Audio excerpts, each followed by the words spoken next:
Some of my favorite books to read are thrillers. The only issue is that sometimes the endings ruin everything. Are you serious? When they're great, they're amazing. And when they're bad, you want to have a bonfire in your backyard. This is why I've trusted the thriller queen, Gabby Reads, to choose which ones I read next. Gabby reads more thrillers than anyone I know, and I'm ready to see if she can succeed in getting me a 5-star. It's time for the 13 Nights of Saraween. Welcome, besties, to the first day of the 13 Nights of Saraween. I'm very excited about the video schedule this year. If you're interested, I will put it on the screen now. Also, if you want to reference it later, it will be on my community tab. Something I'm doing a little bit different this year to save myself some trouble, because last year I got so stressed out, I got a tension headache. I decided that every third or fourth video is going to be on Patreon. So there'll be 9 videos on my main channel, and then there'll be 4 on Patreon. So if you're interested in seeing those bonus ones, obviously you'll have to be a patron, but if not, you're still going to get 9 wonderful videos. But anyway, let's get into this TBR takeover. Thrillers are truly the most high risk, high reward genre, and I'm ready to take a gamble with Gabby. Gamble and Gabby, that's what they call her. I actually already hopped on a call with Gabby where she told me what she wanted me to read, so let's roll that tape. So I wore this shirt for you because this is my dog. Oh my god, Billy's so how cute. So the first one, this is the one that I'm most nervous about because I think I'm taking a little bit of a risk here. Okay. But I think that this thriller is so well known and so well loved that I feel like I would be surprised if you hated it, but it's fine if you do. But so my first rec is The Kind Worth Killing by Peter Swanson. Yeah, because this one I feel like is pretty universally loved. I mean, I feel like it's rare for me to find people who really passionately dislike this one, but this one I personally just thought was so interesting. Like, it remains one of my favorite thrillers after so many years after reading it. It's like a strangers on a train type of situation where like 2 strangers are meeting and then he confesses like, oh, I really want to kill my wife. And then she's like, well, then why don't we do that? Like, I'll help you do that. And then it's like strangers committing murder for each other. But I feel like the way that Peter Swanson like takes the story is just like in an unexpected direction, and I just think it's a great time. And if you haven't read it, then I feel like this is one of my all-time favorite thrillers. So second one, this one I feel like could be more of a win because I chose this book because you have previously read and loved a book from this author before. Okay. And this one's my personal favorite from this author. I don't have the book, so I'm going to hold up the cover on my phone, but it's Jar of Hearts by Jennifer Hillier. Yeah, because I saw that you had Little Secrets was one that you've like read and enjoyed. And I also liked Little Secrets. I think I gave that one like 4 stars. Yeah. But this one, Jar of Hearts, was so entertaining to me. I don't know premise-wise if you know what this one's about, but it's this girl who is she dates like the serial killer that she knows that the serial killer has like murdered her best friend. And it's like, yeah, it's juicy, it's interesting, it's like, oh my god, like, and this story just goes in a direction that's like also like unexpected, it's crazy, and it's taking place like I think like 15 years after the fact. Like, she was dating him when she was like a teenage girl, and like there's kind of like an age thing too. It's like, it's just very like, ooh, it's juicy, it's interesting, it's like intense. You know I love a serial killer. The white girl in me loves a serial killer. Okay, and then the last one. This is another one that I'm scared, but also I did notice that you've read from this author before and enjoyed one before, so I'm like, okay, it gives me more hope. But I think this is the only book that I've read from this author, but I love this one. It was 5 stars for me, and it's Playing Nice by J.P. Delaney. I want to read this. Good. Okay. I loved the girl before. Katie and I did sprints the other day, and we were talking about what books you might choose for me, and she was like, I think she's going to choose Playing Nice for you. Oh my god, no way. I'm so excited. Wow, what are the chances? I read this so many years ago, but like this is another one that has stayed on my conscience for so long because it's so unique. And like I feel like this is one of those thrillers that you could talk about it for hours because you're like, what would you do in this situation? You know, because it's like these 2 parents that find out that their babies got like swapped at the hospital basically. But they find out like, I think it's like 2 years later. So they're like, they already have an attachment to this child, you know? And it's kind of like this thing where they're like, well, what would you do? Like, do you swap back for your biological child, or do you keep this child that you've been raising for the last 2 years? I'm very excited about what you chose. Oh, good. I have high hopes. Good. And also just know if I don't like things, that's just because I'm picky. No, I know. I'm like, there's no hard feelings at all. If you don't like any of these, that's totally fine. Oh my god, my life just flashed before my eyes. I literally almost dropped you guys. All that, and just to realize that my hair looks crazy. I'm actually going to take it out of the claw clip. Anyway, I have now gotten a little further into The Kind Worth Killing by Peter Swanson, and I can tell you a little bit about the plot. So we have 2 POVs. We have Ted and Lily. They meet at the airport, and they end up sitting next to each other on a flight. And Ted recently has found out that his wife is cheating on him, and he's very irate. He's very upset. He's a very wealthy man, and he realizes that she's just been using him for his money. And he's like, what the fuck? Not okay, not cutesy, not demure, not mindful, not okay. with my wife doing this to me. And so he's telling Lily about it, and he's like, man, I wish I could kill her, which is a crazy thing to say to a woman you just met. But Lily, she matches his freak. She's like, you know, I don't think it's bad that you want to kill your wife. Maybe you should kill her. And he's like, I like the sounds of this. So they start to plot the death of his wife. My thoughts so far are that I like Lily. Her chapters are in the past. We're learning about her life as she grows up, basically from when she's like 12 years old and so on. And so we're learning about how she actually has killed before. And she had a scenario when she was a young, wee child that caused her to have to commit murder. And so she's kind of a complex character, and you know I love an unhinged woman. I will support women's wrongs. Now, here the issue lies. I don't think I like Ted. Like, yes, I hate cheaters. I've said this before and I'll say it again. Cheaters should be lined up and shot accordingly. I have said that. Now, the way in which he speaks about his wife, though, sir, maybe you should just get therapy. I hate cheaters like as a concept. Like, I'm joking about a firing squad, but he's like being legit. And he feels very like predatory also because he's very attracted to Lily. Whenever we're in his POV, he's like kind of like a weird lecherous man being like, ooh, I noticed how attractive that Lily was. Like, I need to get rid of my wife. I'm really hoping there's gonna be some sort of twist where Lily is against him in some way, because I don't know if I like him. He's not giving me the best vibes, and he's kind of giving me the ick, to be quite honest. Every time I'm like, I should record a vlog clip right when I wake up, I see myself in the viewfinder and I'm like, oh, that's what I look like. Interesting. I read more of this last night, and I have to say, I hate Ted passionately. I don't think I'm on his side, and if anything, I think his wife should kill him instead of him killing her. His energy is a bit rancid. There's this one part where he has sex with her, and he is so mad because he knows about her cheating, but she doesn't know that he knows, that he's like, what if I just slammed her head into the coffee table repeatedly? And I was like, sir, this is a Wendy's. I don't like this domestic violence. I mean, I guess he's plotting to kill her. I just don't like the intense violent imagery against a woman. I don't know. I just don't know. At this point, I still really like Lily, but there are definitely times in her perspective where I'm like, this doesn't feel like a woman wrote her. Like, I still like that she's an unhinged woman, but there are some decisions and things that she does where I'm like, I thought she was supposed to be like a genius. Okay, besties, I have finished The Kind Worth Killing by Peter Swanson, and I have to say, this is like a 3.5 star. Definitely not a 5 star. No offense, Gabby. I'm so sorry. I know this is a favorite by a lot of people. I did not love the ending, and I am an endings whore. Like, I love endings. Endings make or break thrillers for me, and this ending just, it didn't take me there, unfortunately. My favorite thing about this book was the character Lily. The character Lily was iconic, and I did enjoy her, but towards the end of the book, she kept making like a lot of mistakes, and it kind of like took away from her being this like badass girl boss, like murderess kind of character. She kept doing things where I was like, why are you doing that? Why are you doing that? Like, what's going on? But I actually think I do want to talk about spoilers while I make some ice cream for my Ninja Creamy. I've been really into doing that. I haven't done it on camera in a while. And the last time I read thrillers on a vlog, I did include spoilers, and people said that they really enjoyed that. So I'm going to continue in that and probably share a spoiler section at the end of each of these books. All right, so I don't really know where we even left off in talking about the plot because I didn't want to say anymore and like spoil it. But Ted, I said before and I'll say it again, did not like Ted at all as a character. Also, I'm slightly short of milk on this, but that's okay. Ted really was grinding my gears. He was giving misogynistic vibes, and I did not enjoy him, which was unfortunate since he was the other perspective. Like, I think I said in the last update that I kind of wanted his wife to kill him,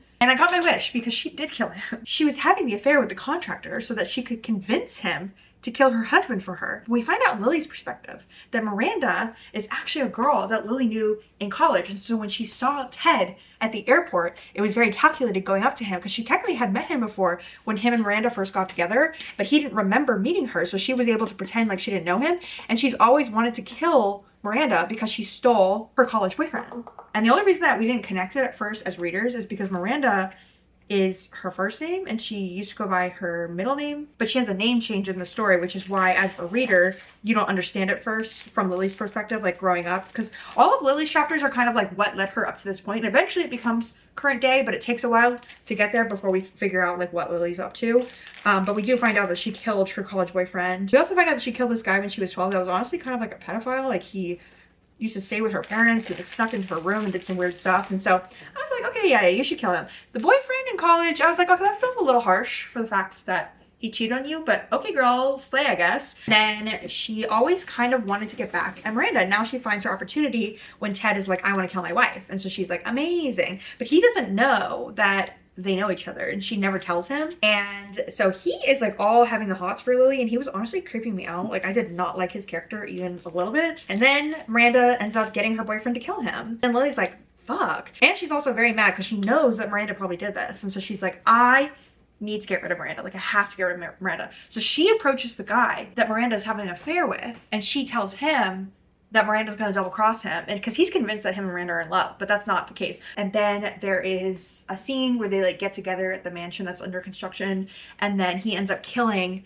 Miranda or Lily, and then Lily ends up killing the contractor and getting rid of his body. And she gets rid of his body in the same place she got rid of the creepy pedophile guy when she was a 12-year-old or 13-year-old or whatever age. And then there's this detective on the case who ends up with his own perspective, and he becomes very obsessed with Lily. Like he is trying to figure out what's going on in the story because he's like, this is suspicious, this is weird, things are not adding up. And so he's getting very curious about Lily, because the way that he even gets on her trail is that when Ted was still alive, he once drove to the college that Lily works at and like sat at the cafe, and he ended up parking and getting a parking validation. And so that's how they get connected, because there's no other way that Lily would have even been connected to the case if it hadn't been for Ted and his stupidity. But also, you know what's weird is that I was kind of convinced the whole time that Lily didn't like Ted, but then when he gets killed, she's like, oh, I really want to get rid of Miranda because I actually really, really like Ted. I think we could have had a relationship. He was gross and creepy. What do you mean? Like, what are you talking about? I don't, these are the times when I was like, I don't know if Lily is the girl boss that I thought she was. Anyway, fast forward. This detective is kind of on Lily's tail. He's also very obsessed with her. He kind of like wants her romantically, and he starts getting an obsession with her, and he starts stalking her even when he's off duty, and he starts writing these dirty limericks about her, about her underwear and how she looks, and it's really weird. Like he gets just very obsessed with her. And then one day he follows Lily into a park, she stabs him, and she gets away with it because she can accuse him of stalking her, because she's like, oh, I've been seeing him following me around. And then he has all these dirty poems about her, and so it kind of works in her favor. And so in the end, she doesn't get in trouble for stabbing the cop. And the way that the book completely ends is that her parents call her and they're like, hey, they're doing construction on the field nearby that you used to love when you were a kid, which is where she hid the two bodies. And so kind of is left on a cliffhanger of like, oh no, is she gonna finally get caught after all this? I have blended this, and I'm gonna pull a Food Channel Network situation, and I'm just going to go like this and be like, this is our next step, because I already froze this the other day. So we don't have to wait 24 hours for me to freeze this, because I already have one that's been in the freezer for a while. Final thoughts, having talked through this, 3 stars. 3.5 if I did half ratings. Okay, besties, let's get into book number 2. We have Jar of Hearts by Jennifer Hillier. Totally understand why Gabby recommended this to me, because I previously had read Little Secrets by Jennifer Hillier and I gave it 4 stars. And that was following a woman whose son gets kidnapped at Pike Place Market in Seattle. And it's all about her and her husband reeling from that experience and her trying to figure out what happened to her son. And I think that's really a testament to Jennifer Hillier's writing that I was able to give that book 4 stars, because I actually really don't love children. No offense if you have a child and you love your child. I love that for you. Children are our future. Please make sure that your Gen Alpha child can read, because I know that's a problem that we're having these days. Like I said, it's a compliment to Jennifer Hillier that I really enjoyed that book and I gave it 4 stars. I will say that the child is missing for most of the book. Sorry, that was dark. I'm sorry. So my understanding is that this book is following our main character, Georgina. I think she goes by Gio. And when she was in high school, her friend Angela went missing. And so for all these years, it's been like 15 years, no one has known where Angela is. And Gio's always been like, that's suspicious, that's weird, I don't know where my friend went. And then we find out that she was involved. And so she's going to prison. And her boyfriend at the time was a serial killer named Calvin. And this was before he became a serial killer. And so a lot of people are anti-Gio because she could have reported something and stopped it. So she's now going to prison for 5 years because she did have some very good lawyers. And so that's all I know of the book. But I'm going to be doing productivity sprints with my patrons in a few hours. I've been kind of on a productivity sprint kick. So if you enjoy those and you're interested in joining my Patreon, then you could head on over there. No pressure, obviously. But I have been doing a lot of productivity sprints because I've realized with my ADHD that I need body doubling. Well, I already knew that about myself, but I realized that productivity sprints with my patrons could kind of substitute that if I didn't have a real person. And so we've been doing it where we have like 30 minutes of chatting and then 1 hour of getting things done. And I always put my to-do list on the screen. It's been very helpful. I've been enjoying it a lot. And I think my patrons have been enjoying it as well, because we have done them like 4 times in the last week. It's been kind of iconic. And so today I actually need to film a video because it's sponsored by Skillshare and I haven't filmed it yet or edited it, and I need need to. I'm kind of behind schedule.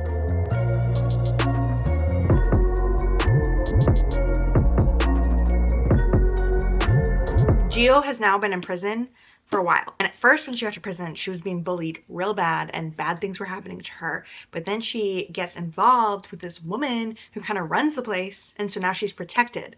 And then she also makes a best friend named Kate or Catherine or something.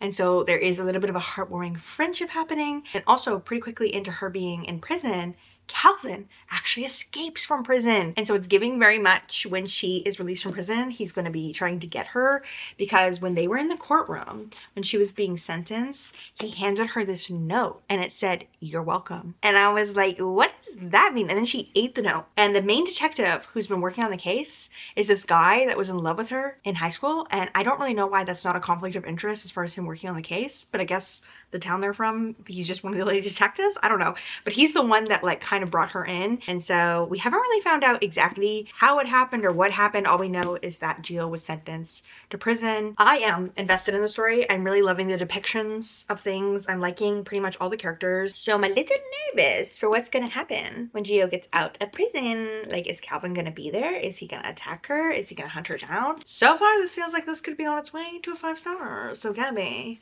we'll have to see what I think of it in the end. Okay, oh my god, I know that I should be asleep right now. I know I should be asleep, but I can't stop listening to the book because after Gio gets out of prison, these dead bodies start showing up, and one of them was near her house, and it was this woman and a little boy, and they had like markings on them, and it was really sketchy, and it was kind of near where they found Angela's body, and so I think Calvin might be lurking nearby, and it's getting a little scary. The suspense is growing, and I'm like, oh my god, oh my god. So now we have a mystery on our hands. I don't know, at this point I don't think I can really give spoilers anymore. I don't want to spoil the book for you guys, so I probably won't give you that many more details of the plot, but I have a feeling the next time we talk I'll probably be done with the book because it definitely has my interest. I am invested. I'm invested in this book. I really am. Billy, do you think that Calvin murdered the people? What do you think of the mystery? Or do you think we should just go to sleep? Are you wanting sleepy times? Okay, listen, I'm not trying to do a complete 180 on Jar Parts because I still really have enjoyed this so far. I don't think I liked the ending, but I'm an endings girl. I simply am. And the ending, it was fine. I do think that I'm going to give this book 4 stars because I found it very readable and I read it in basically 2 sittings. Like I read it very quickly, maybe 3 sittings, but like I read it very fast. So I think 4 stars is a fair rating for this. I can't decide if I like this or Little Secrets more. I might have liked them an equal amount, but I think I had higher hopes for this one and maybe that's why I'm a little bit disappointed. The ending was just very much giving plot holes, Swiss cheese, if you will. Like there were some things about it where I was like, but how would that character have known that in order to do that thing? And why is that so convenient? And I definitely want to read more from Jennifer Hillier. There's one book that she has called Creep that I've heard quite a few people say that they have really, really loved. So I want to pick that up. So I think that might be my next Jennifer Hillier that I give the time of day. You know what I mean? I'm just going to kind of quickly go over the ending and what I didn't like about it. So if you don't want any spoilers, then I recommend skipping to the next part of the video in the timestamps down below. So I think where we left off was I was telling you that Calvin had escaped from jail. And then once Gio gets out of prison, there are dead bodies that are showing up near her house where the bodies have been like chopped up, and there's always a child with the woman who's been killed. And Kaiser, the detective, puts it together that these children and women are actually people who've been involved with Calvin. So women who've slept with Calvin and then conceived a child and then gave it up for adoption. But little do we know, Gio was actually pregnant in high school. So when her and Calvin were dating, we get all of the events of how Angela ended up being murdered. Basically, Gio starts dating Calvin when she's 16 and he is a lot older than her, like he's in his early 20s. And so she starts spending all of her time with him, and then her friendship with Angela is kind of on the rocks. And then one night they go to a party and Angela wants to give Calvin a chance. She's like, you know what? I love our friendship and I'll give your boyfriend a chance. So they go to his house and they're like partying with him. And then Gio falls asleep because she's drunk and Calvin ends up essaying Angie. And then Gio wakes up while it's happening and an altercation breaks out because Angela starts screaming, and so Calvin strangles her. That scene was very frustrating to read. Number one, obviously the violence against women, but then number two, Gio just didn't do anything. I guess she was still kind of under the influence, and also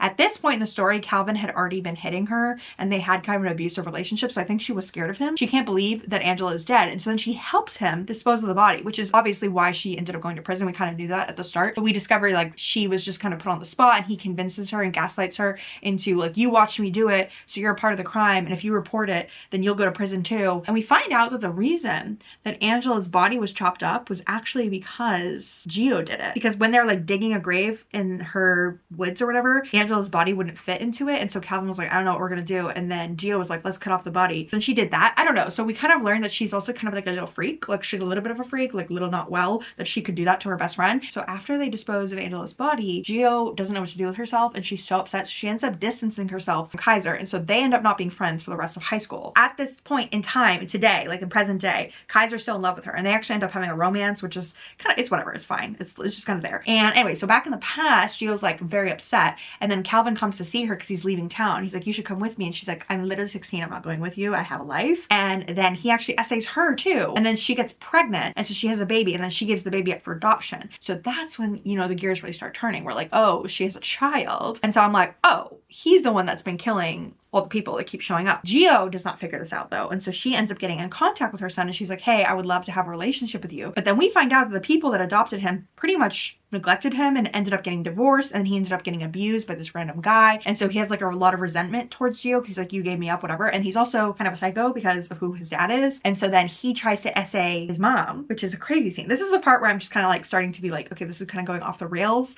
And also the plot holes for me are, if her son was adopted, she never put on his birth certificate or told him that his dad was Calvin. How would he then go and find out who Calvin's children are? Like, how does he know who Calvin is randomly fucking in order to figure out like who these women and children are to kill them? And then the whole part where he tries to essay his mom, I'm just like, that feels really extreme. Like there's just like a lot of essay in this book and that doesn't always bother me. Like obviously thrillers and horror and the like are very dark, so you kind of have to expect that that might be in some of these stories, and it doesn't always bother me. But for some reason it kind of just felt like a plot device towards the end where it's just like, oh, let's show how fucked up her son is. And then it gets crazier because Calvin shows up and he's like, stop it. And then him and the son kind of like look at each other like the Spider-Man meme because they look identical to each other. Like the son really looks like a younger version of Calvin. Gio actually gets out a gun and shoots them both dead. And that's the end. That's the end of the book. And her and Kaiser live happily ever after together. I think she might even be pregnant at the end. I don't really fully remember. I don't know. I just think the ending got very like Lifetime movie, got kind of crazy. And sometimes I'm on board with a lot of drama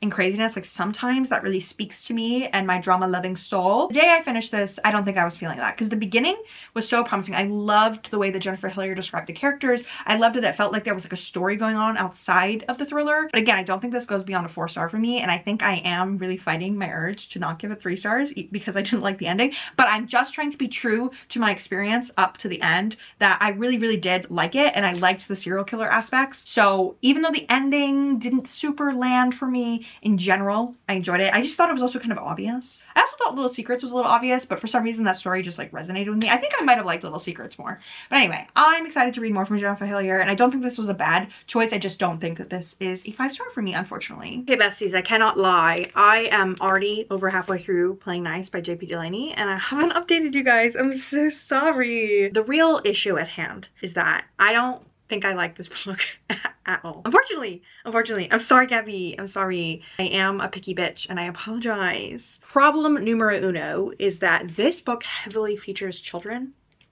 And something about me is that I don't love children. I like kids sometimes, but in general, I don't really want them in my life.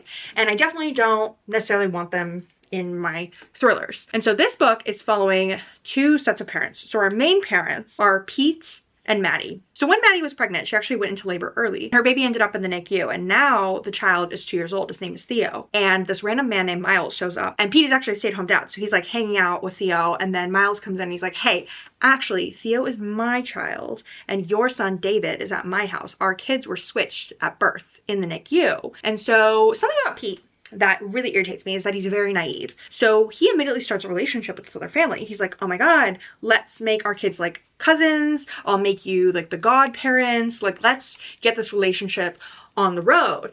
And he is just so irritating to me because he never sees what's going on. He never sees what's going on. And I had a lot of theories at the beginning of this because the other family was giving very sus vibes, and I was getting very irritated because at every turn, Pete has made horrible decisions. And overall, I'm just not really enjoying this. And this book is kind of a chunker. It's really long for what it is. Like, I'm currently like more than halfway through, and I'm just like, can we get to the point? Can we get to the point? Because I already predicted where this was going. And so when it happens, Maddie and Pete are like, oh my God, I can't believe that would happen. And I'm like, guys, Why are you so naive? So I think for the rest of me talking about playing nice, I am going to speak in spoilers. So I don't think the rest of my review is going to be friendly to you. If you don't want to hear spoilers, I'm so sorry. I just already know that I'm going to be rating this like 2 or 3 stars. So I just want to get into the nitty gritty with you guys so we can all talk about how dumb some of the aspects of this book are. Also, I'm getting very hot, so I need to take this off right now. I just really wanted the sweater vibe of wearing the ghost sweater because it's like Halloween. I've got like a little like Halloween crochet. I'm like really trying to get into the Halloween spirit even though it's currently mid-September and it's still kind of hot in Atlanta. So when Miles and Lucy come on the scene, they're the other parents. Miles is immediately very suspicious. Like he comes in with a private investigator to tell Pete like, hey, Theo's actually my son. And at first he's kind of like friendly, but I'm like, this man is really rich. He hired a PI.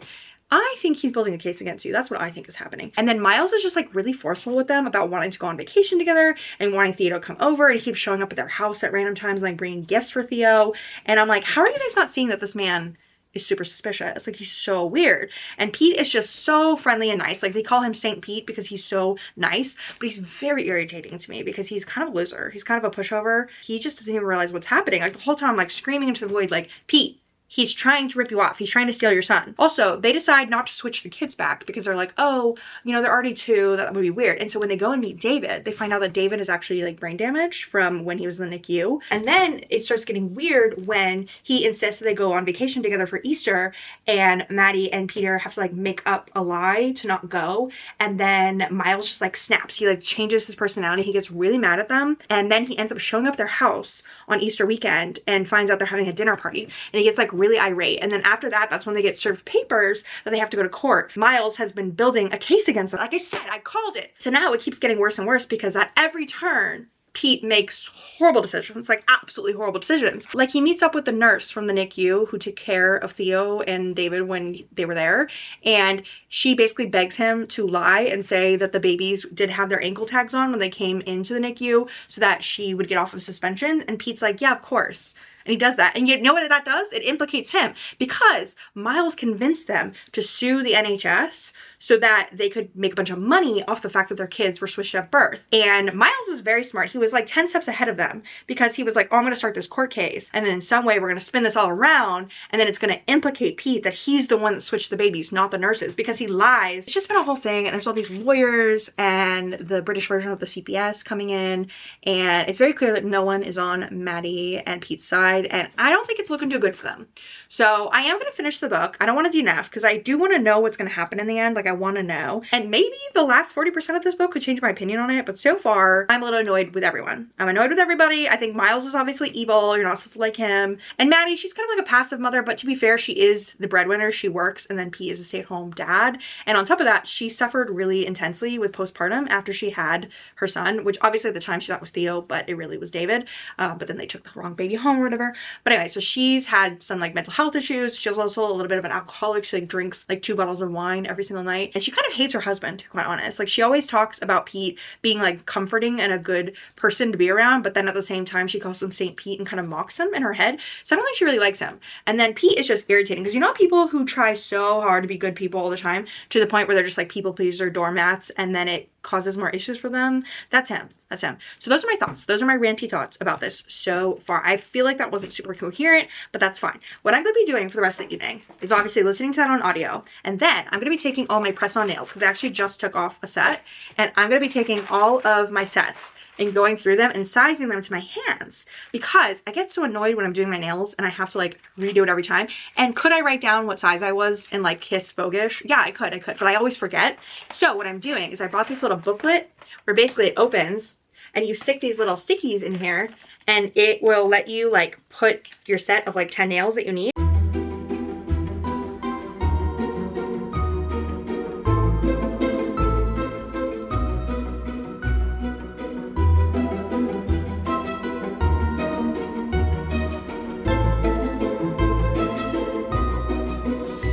Okay, besties, couple of updates. Number one, I updated my nails. I changed them out. I think they're very, very cute. I like the cat eye-ness of them all. I feel like it's a good fall set because currently right now it's actually September. And I finished my project of organizing all the nails. I think it looks really good and they're all sized perfectly. And so when I did my nails the next day, when I did these, it was so fast because I had picked them out.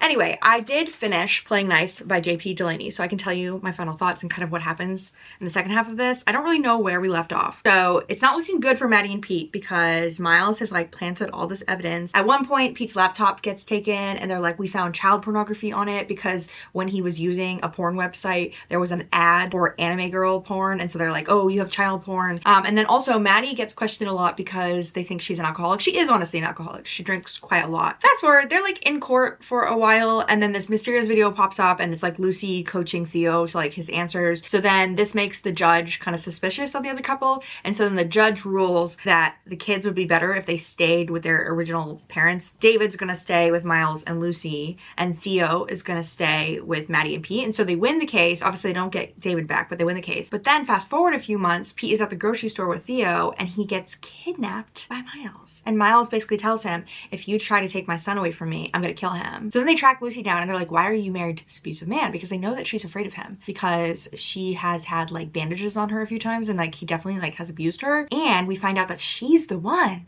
that sent the video to the court. And so they devise a plan together that we find out at the end where they all kill Miles together because Miles has a car that he keeps in a garage that no one knows about. It's like unregistered and he's used it to kill people a few times, like people who made him mad. He's like run them off the road. So they use that car to kill him and Maddie's the one that ends up driving it. And we also find out that Miles is a psychopath, like in a clinical sense.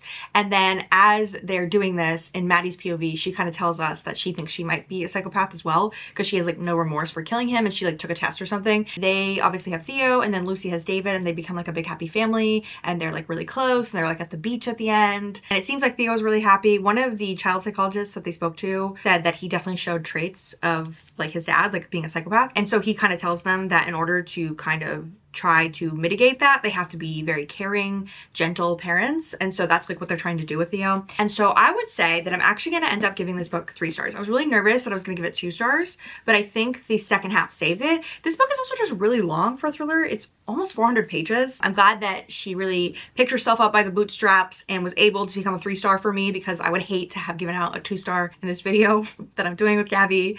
But unfortunately, the Thriller Queen did not find me a 5-star. Does that mean that Gabby doesn't have a 5-star out there for me? I don't think so. I think Gabby has read so many thrillers that maybe there were other ones that she could have recommended that would have been a 5-star for me. It's kind of hard to predict with me. I'm very picky and endings are everything to me, and you know, we don't have perfectly the same taste. Like she and I don't always align on things, so she tried her best, we gambled, and we kind of lost a little bit. But I did have 1 4-star. Jar of Hearts was pretty good, even though I didn't love the ending. If you made it to the end of this video and you enjoyed it, feel free to use the jack-o'-lantern emoji in honor of my cute little earrings. And also, please let me know if there are any other booktubers that you'd want me to do TBR takeover with. I will consider that. And yeah, I hope that you're excited about Saraween. This is the close to day 1. The upload schedule is going to be Sunday, Tuesday, Thursday. So our next video will be on Thursday. And I really look forward to seeing you guys there. Thank you all so much for watching. You're all beautiful. Have a nice day. We have a serious problem. My Goodreads average rating is a 3.15. Today we must set out on a dire mission to read 100 books that I will potentially love before I wither away and die. This is a detective noir that features lesbians. Sign me up. Cozy fantasy, T. Kingfisher, I'm right there. If you took Jane Eyre and made her into a murderer. Female Sherlock Holmes, Victorian England. Check, check, check, check. Sarah's interests.